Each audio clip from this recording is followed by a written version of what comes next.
Em nosso estudo de hoje, a lição 25 do livro Opinião Espírita, e tem por título Práticas Estranhas.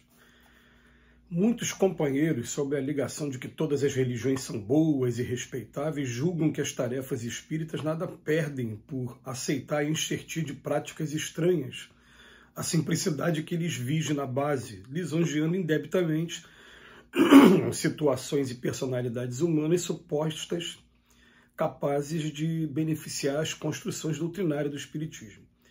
No entanto, examinemos sem parcialidade a expressão contraditória de semelhante atitude, analisando-a na lógica da vida. Criaturas de todas as plagas do universo são filhas do Criador e chegarão um dia à perfeição integral. Mas no passo evolutivo em que nos achamos, não nos é lícito estar com todas, conquanto respeitemos a todas, de vez que inúmeras se encontram experiências diametralmente opostas aos objetivos que nos propomos alcançar. Não existem caminhos que não sejam viáveis e todos podem conduzir a determinado ponto do mundo.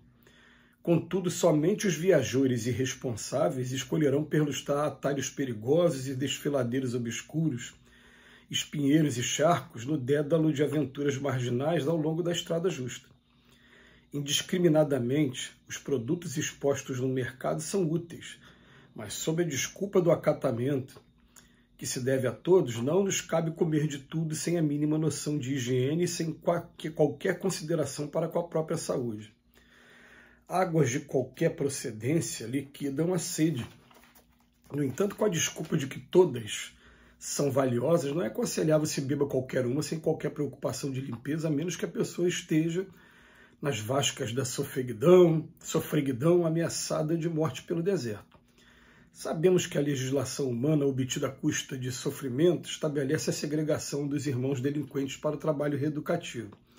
Sustenta a polícia rodoviária para garantir a ordem da passagem correta, mantém fiscalização adequada para o devido asseio nos recursos destinados à alimentação pública e cria agentes de filtragem para que as fontes não se façam veículos de endemias e outras calamidades que arrasariam populações indefesas.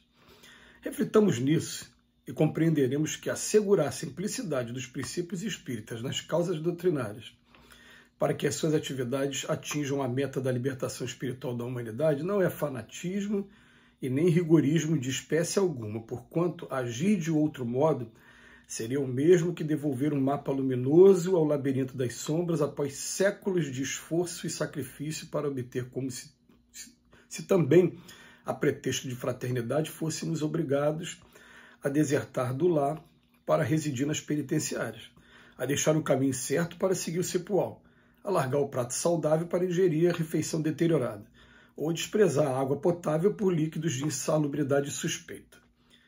Em doutrina espírita, pois, seja compreensível afirmar que é certo respeitar tudo e beneficiar sem complicar cada um de nossos irmãos, onde quer que se encontre, mas não podemos aceitar tudo e nem abraçar tudo a fim de podermos estar certos.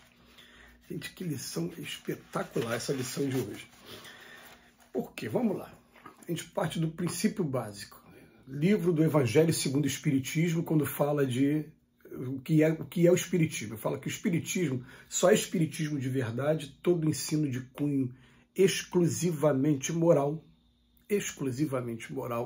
trazido por diversos espíritos, através de diversos médios que não se conhecem, mas que confirmam a mesma informação. Então, essa definição que é trazida pelo próprio Kardec, ela exclui muita coisa. Às vezes a pessoa chega lá e tem um livro espírita que fala da reencarnação de fulano. Mas por que é livro espírita? Ah, porque um médium escreveu. Não, mas essa é a opinião isolada dele. Para ser doutrina espírita, ele teria que ter tido mais alguns espíritos confirmando aquela mesma informação. Se ele trouxe uma informação isolada, a responsabilidade dele não é espírita. Mas para quem está de fora, aquilo ali é livro espírita. Ou então, por exemplo, as pessoas vão até curandeiros desses que, seguindo o modelo que teve do José Arigó, querem usar canivetes, aquela coisa. E o que acontece, né? O Divaldo Pereira Franco, né? Na época, ele falou que o objetivo do fenômeno José Arigó era chocar, chamar a atenção para que existe realmente uma intervenção espiritual. Era essa. Mas que, logo depois do fenômeno, o Código Penal ele apertou, colocando agora os crimes de medicina ilegal. Depois o pessoal começou a usar só homeopatia, também virou crime. Agora, para você usar homeopatia, tem que ter formação, tem que ser homeopata formado.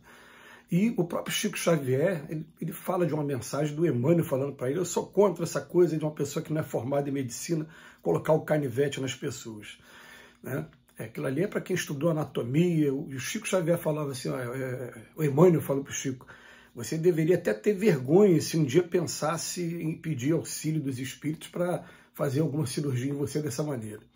Quer dizer, o Chico Xavier era contra, mas tem muita gente que acha que isso tem uma reunião espírita ali, alguém faz. Não é doutrina espírita, é estudo exclusivamente moral. Isso é doutrina espírita. Qual é o objetivo do estudo de hoje? É mostrar que a gente pega a doutrina espírita e procura restabelecer o cristianismo redivivo.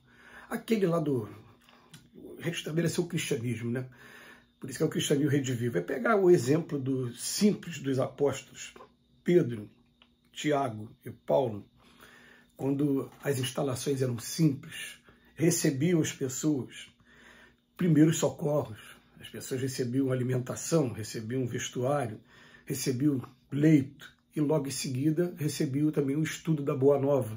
E aquilo foi fazendo tantos adeptos, tantos, que diz lá no livro Atos dos Apóstolos, que de repente converteu 2.000, converteu 5.000, e que teve que ter dispenseiro, né? Teve que ter gente especializada só em receber as doações e separar para poder, né, distribuir. Quer dizer, o Espiritismo hoje tenta fazer daquela maneira, sem nenhum ritual, sem nenhuma formalidade, restabelecer aquela coisa mais simples, mais pura. E aí, muitas das vezes, a pessoa quer trazer práticas que absolutamente são respeitosas, mas não tem a ver com a doutrina espírita. Uma vez vieram falar com a gente do reiki. O reiki não é passe. O passe é uma coisa bem simples, o passe que é adotado nas casas espíritas. E costumam ser 3 movimentos. Um de limpeza, dispersão, um de assimilação, colocação de fluidos, né, nos campos de força. Quem estuda campos de força não é nem Allan Kardec. Quem trouxe na literatura espírita a primeira vez foi André Luiz, no livro No Mundo Maior. E depois a harmonização. Tá? Saiu disso. Isso não é doutrina espírita, não é doutrina espírita, né? Então, reiki não é doutrina espírita. A gente lembra de um período em que, no Centro Espírita Leon Denis, o seu altivo Panfiro, que era o presidente, ele apertou o cerco lá e falou: olha, casa séria, tem Allan Kardec no início, no meio e no fim. Eu tenho assistido palestras que absurdamente não cita-se nem Allan Kardec. As pessoas, assim, a pretexto de estarem estudando, por exemplo, um livro da Joana de Ângeles que trata mais de assuntos voltados para psicologia, para psiquiatria, depressão, síndrome do pânico, faz uma palestra o tempo todo sobre aquele assunto e em momento nenhum entra. Eu falei: não, então peraí, aqui é para estudar a doutrina espírita. Você quer estudar psicologia, você vai procurar a faculdade de psicologia, vai procurar um congresso, vai procurar algum lugar que tenha o tema, mas aqui... Então, se alguém vier me chamar para falar, por exemplo, sobre depressão na casa espírita, eu vou pegar lá o Evangelho segundo o Espiritismo, o texto que fala da melancolia. Vou dizer que a melancolia era o nome antigo dado à depressão, mas comecei com Allan Kardec. Vou pegar textos ali da própria doutrina espírita, mostrando como é que a gente vai ter medidas profiláticas. E aí sim, eu estou estudando espiritismo. O espiritismo na sua forma mais simples e não misturando com outras doutrinas a pretexto de vou modernizar porque estaria ultrapassado. Gente, eu sou muito suspeito para falar sobre isso, porque eu tenho tudo o que eu preciso na doutrina espírita. A doutrina espírita, a partir do momento que ela fala para mim que eu tenho que me autoconhecer e tenho que estudar o Evangelho para me comparar com... descobrir no Evangelho aonde eu estou desafinado e fazer um trabalho diário de reforma para me adaptar àquilo ali. Isso no primeiro momento é racional, né? Mas depois, quando a gente começa a sentir na prática mesmo que uma determinada mudança, eu tenho aprendido a ser uma pessoa mais mansa, me ajudou muito, eu tenho aprendido a ser uma pessoa mais misericordiosa, me ajudou muito, a gente começa a fazer da gente um laboratório, falando: então, meu Deus, agora eu tenho que ver, gastar tudo que tem dentro de mim, vai levar tempo. Mas agora eu comecei. Nas outras encarnações passadas eu não devo nem ter começado, agora não, a doutrina espírita me ajudou, me colocou no caminho. Isso é doutrina espírita de verdade. Que Jesus nos abençoe hoje e sempre.